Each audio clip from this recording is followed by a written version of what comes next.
Қайырлы күн достар, қалайсыздар? Міне қазіргі жаз мезгілінде осындай маринадталған қиярдың рецептімен бөлісетін боламын. Видеоның соңына дейін көріңіздер. Ең алдымен осындай крышкаларымызбен банкілерімді стерилизовать етіп аламын. Яғни алдын ала жақсылап жуып, 5 минуттай суда қайнатып алатын боламын.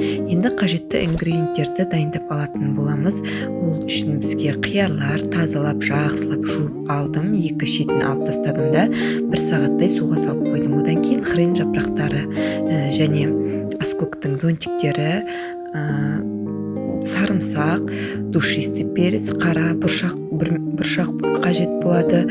Одан кейін тұз, шекер және уксус қажет болады. Енді біз барлығын кезек ретімен орналастырып шығамыз. Ең бірінші мен хрен жапырақтарын, одан кейін зонтиктерді, аскөктің, оның үстінен қажетімше сарымсақтарды салып шықтым. Оның үстінен душистый хош иіс бұрышын және кәдімгі дөңгелек бұрыштарды орналастырып шықтым. Оның үстінен қиярларымды орналастырып шығатын боламын.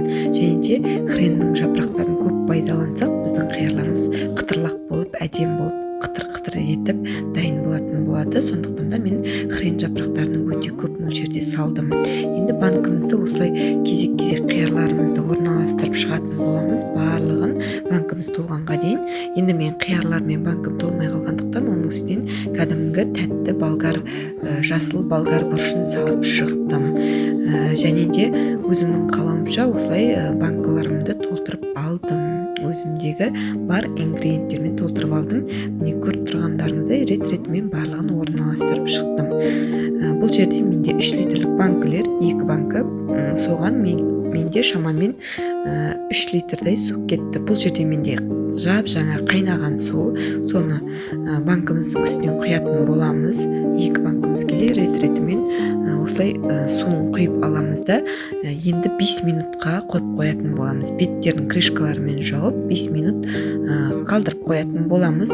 5 минуттан кейін алып суымызды қайтадан басқа бір ыдысымызға құйып аламыз да, оны қайнатып алатын боламыз. Енді оның үстінен әрбір 3 литр банкіге 2 ас қасық шекер және 2 ас қасық тұз салып, тағы да оларды баяу отта қайнатып алатын боламыз.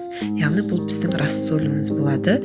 Маринованный огурцымызға құйылатын рассол осылай дайындалатын болады. Енді барлығын жақсылап осы ішіндегі шекері мен тұзы ерігенше араластырып алатын боламыз және осындай газдың үстінде қайнатып алатын боламыз. Су менде қайнады. Енді осы банкаларымның үстінен 2 шай қасық уксус, 70% уксусты құйып алдым.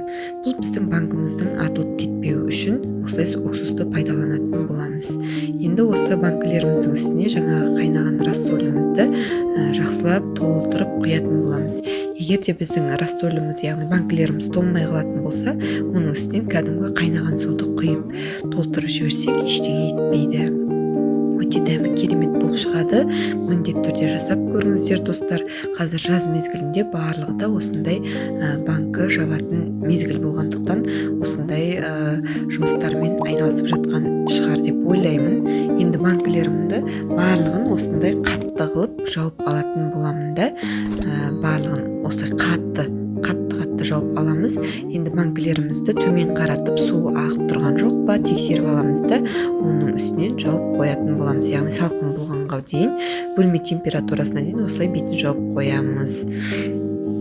Міндетті түрде жасап көріңіздер. Міне бөлме температурасына дейін келді.